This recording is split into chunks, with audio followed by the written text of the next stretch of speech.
ఇక్కడ దరిద్రం పోయేదాకా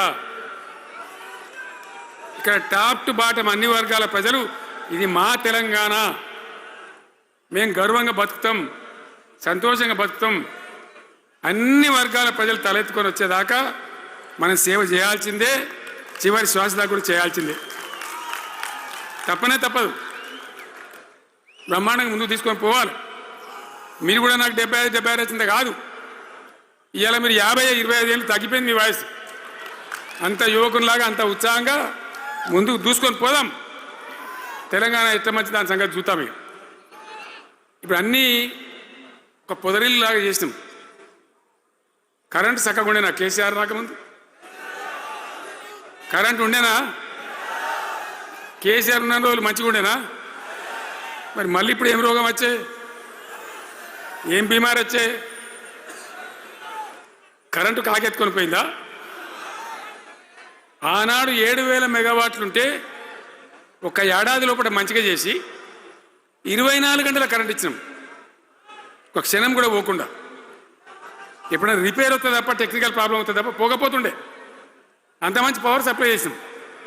దాని తర్వాత యాదాద్రి, భద్రాద్రి ఇంకా చాలా కొత్త సబ్స్టేషన్లు నిర్మాణం చేసినాం, జనరేటింగ్ స్టేషన్లు పెట్టినాం, 20,000 మెగావాట్లు తీసుకొని పోయినాం. ఏది దరిద్రులకు రాజ్యం అప్పయ్యే ముందు 20,000 మెగావాట్లు తీసుకొని పోయినాం. మరి ఏం రోగం వచ్చింది, ఏం బీమారి వచ్చింది, ఎందుకు ఇబ్బంది పెడుతున్నారు? అనేక చోట్ల రైతుల పొలాలు ఎండుతున్నాయి, పేపర్లలో ఫోటోలు వస్తున్నాయి, టీవీలలో వస్తున్నాయి, జనం ఏడుస్తున్నారు. ఎందుకు ఈ బాధ కలుగుతూ ఉంది? ఇది ఆషామాషి వ్యవహారం కాదు, ఇది జీవన మరణ సమస్య, మన బతుకు తెరువు సమస్య. ఓట్లు వేసేటప్పుడు నేను సిల్కలకు చెప్పినట్టు చెప్పిన, ఉల్టా పల్టా ఎటు పడితే అటు వేయకుండా దెబ్బతింటారని చెప్పిన. నా మాట ఇన్నోడు ఇనలే. ఇప్పుడు ఏమైంది, ఏం జరుగుతుంది?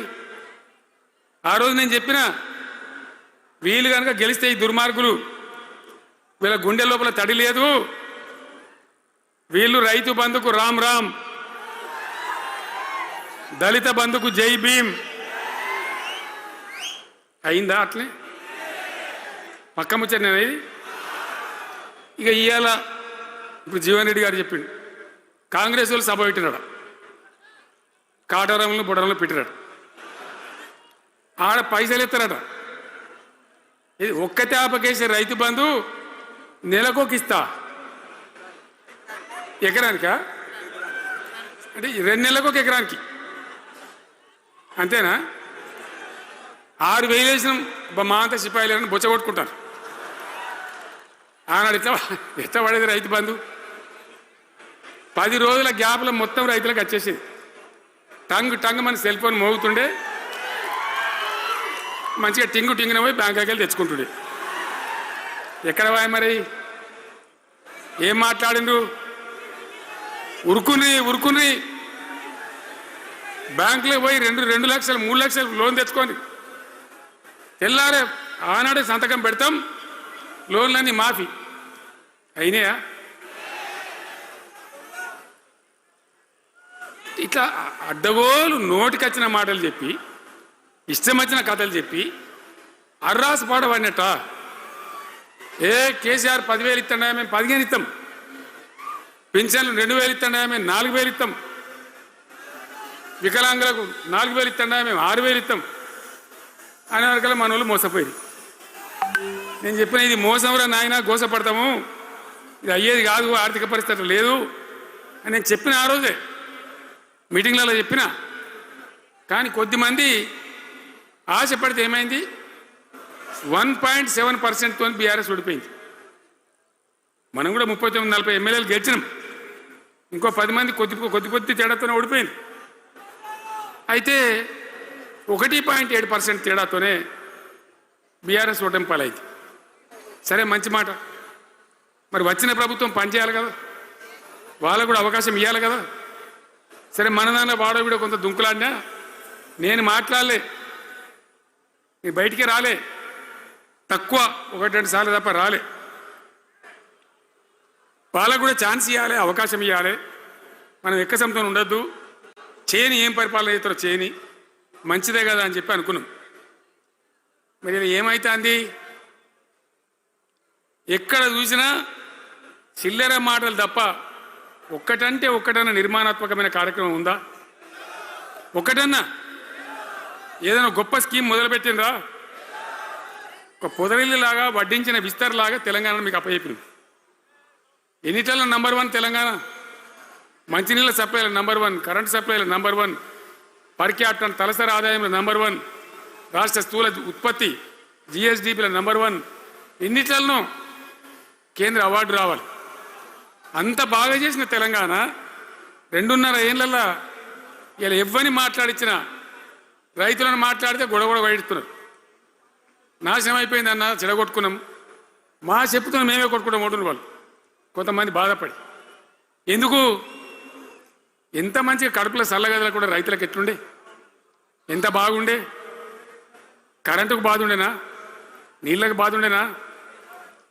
యూరియా బస్తాలు ఇయ్యే శాతం అయితే లేదా ఈ ప్రభుత్వానికి? యూరియా బస్తాలు కావాలి రాబోయంటే యాప్ పెట్టినా ఉంటాడు. దుకాణంలో లేకపోతే యాప్లోకి వెళ్తాయా? ఈ దమ్ముంటే తెచ్చి దుకాణంలో పెట్టాలి, కానీ ఆ యాపులు పట్టుకొని తిరిగితే కాళ్ళకు వాపులు వస్తాయి.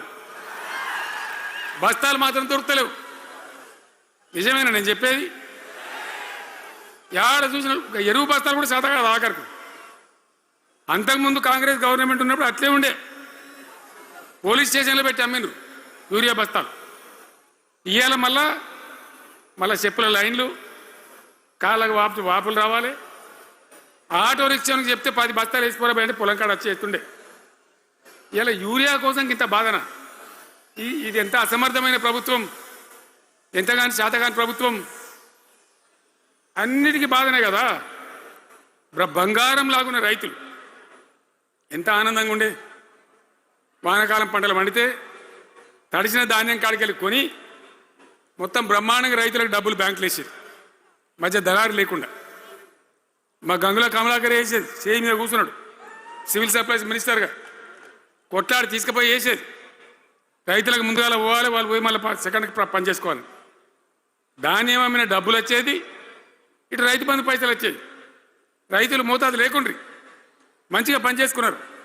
ఇప్పుడు ఏమైంది? ఎరువు అనే యాపు, రైతు బంధు కోసం మొగులు చూడాలి, అది నెలకో ఎకరానికి వస్తుంది. ఇప్పుడు జగిత్యాల కేసీఆర్ సభ అంటే మళ్ళీ ఇలా పైసలు విడుదలన్నట్టు. రైతు బంధు రావాలంటే మళ్ళీ సభ పెట్టను అయింది.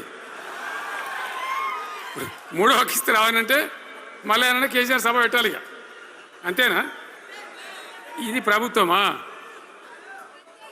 ఒక 75,000 కోట్లు ఇచ్చినాం మనం రైతులకు. 75,000 కోట్లు. పల్ల రాజశేఖర గారు ఉన్నాడు ఎక్కడున్నాడు. ఇవి అయినప్పుడు రైతు బంధు అధ్యక్షుని ఉండే రాష్ట్రానికి ఎమ్మెల్యేగా లేకుండే ఈయననే నిలబడి వేయించింది. 73,000 కోట్ల పైచీలకు డబ్బులు అనాయాసంగా సునాయాసంగా రైతు ఖాతాలకు పంపించింది. ఇప్పుడు ఏం రోగం వచ్చింది, ఏం బీమారి వచ్చింది? అచ్చా, ఇంకో మాట మీరు నాకు చెప్పాలి. ఈ కాంగ్రెస్ సిపాయిలు ఏం మాట్లాడారు ఎలక్షన్లో?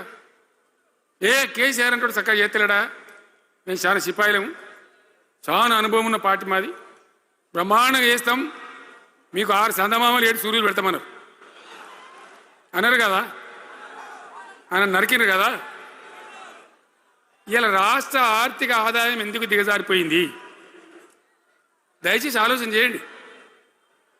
కేసీఆర్ ఉన్నప్పుడు రియల్ ఎస్టేట్ ఎట్లా ఉండే, రైతుల భూముల ధరలు ఎట్లుండే,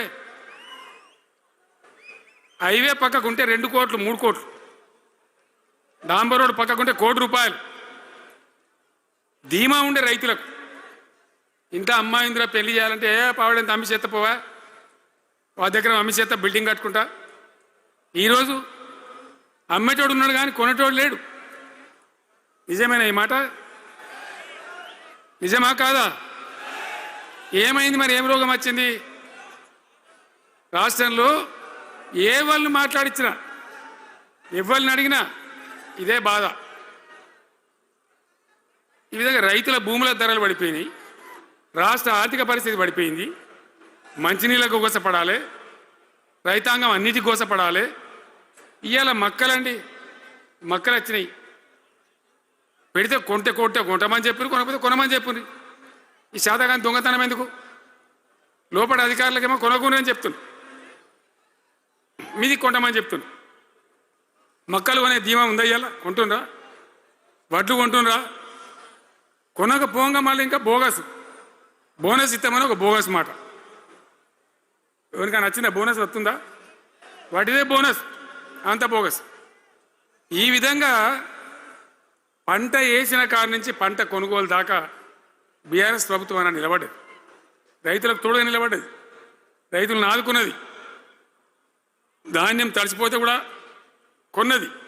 కానీ ఇలా రైతాంగం అంతా ఆగమాగం. రైతు బంధు ఎప్పుడవుతుందో తెలియదు, ధాన్యం కొనరో తెలియదు, కొంటే పైసలు తొందరగా వస్తాయో రావో తెలియదు. చాలా సతమతమవుతున్నారు. రైతులను మాట్లాడితే చాలా తప్పు చేసుకున్నాం సార్, పొరపాటు అయిపోయింది అని బాధపడుతున్నారు. చేనేత కార్మికులు మంచిగా ఉండ్రి, మళ్ళీ వాళ్ళ ఆత్మహత్యలు స్టార్ట్ అవుతున్నాయి.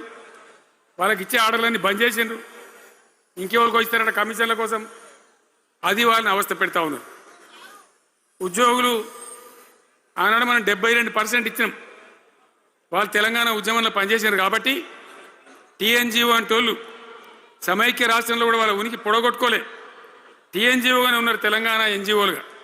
కాబట్టి వాళ్ళని గౌరవించి గుర్తించి బ్రహ్మాండంగా 72% పిఆర్సీ ఇచ్చినాం. ఇలా 7 రూపాయలను ఇచ్చిండ్రా, 7% అని ఇచ్చిండ్రా? ఏమైంది? ఏం బీమారైంది? ఎంతమందిని మోసం చేస్తారు? ఆఖరికి వస్తే పరిస్థితి ఏంది? ఇలా రాష్ట్రంలో రిటైర్డ్ ఉద్యోగస్తులకు కూడా వాళ్ళకి రావాల్సిన బకాయిలు, వాళ్ళు దాచుకున్న డబ్బులు వీళ్ళు ఇచ్చే మెహర్బానేం లేదు, ఆ డబ్బులు కూడా ఇచ్చే పరిస్థితి లేదు. ఆటో రిక్షా కార్మికులు మాట్లాడితే అన్నయ్య ఈరోజు పనికి మాలిన ఫ్రీ బస్సు పెట్టిండ్రు, మా పుట్ట కొడుతున్నారు, మేము నాశనం అయిపోయినాం, వాళ్ళు ఏడుస్తూ ఉన్నారు. పిల్లలకు అది నేమ్ పెట్టలే. ఆయన కాంగ్రెస్ ముఖ్యమంత్రి అయినా రాజశేఖర రెడ్డి గారు ఉన్నప్పుడు పెట్టిండు ఇది ఫీజు రియంబర్స్మెంట్ అనే స్కీమ్. మంచి లాభం జరిగింది. నేను దాన్ని కొనసాగించిన. ఇలా మొత్తం బీసీలకు ఎస్సీలకు పిల్లలందరికీ ఫీజు రియంబర్స్మెంట్ రాక 10-12 వేల కోట్ల బకాయిలు పెడితే వాళ్ళు ఆగం, వాళ్ళు రోడ్డున పడరు. కోర్టుకు పోతే పిల్లల దగ్గర వసూలు చేసుకోని చెప్పి కోర్టులు చెప్తా ఉన్నాయి. వాళ్ళ గతి ఏం కావాలి? ఇప్పుడు ఎవరిని కదిలిచ్చినా ఈ రాష్ట్రంలో, ఎవరిని మాట్లాడించినా, ఒక విద్యార్థిని మాట్లాడినా, ఒక రిటైర్డ్ అయిన ఉద్యోగిని మాట్లాడినా, పనిచేస్తున్న ఉద్యోగిని మాట్లాడినా, రైతాంగంతో మాట్లాడినా ప్రతి వాడు అసంతృప్తి, ఒక బాధ, మాకేదో అన్యాయం జరిగినటువంటి పరిస్థితిలో మాట్లాడుతూ ఉన్నారు.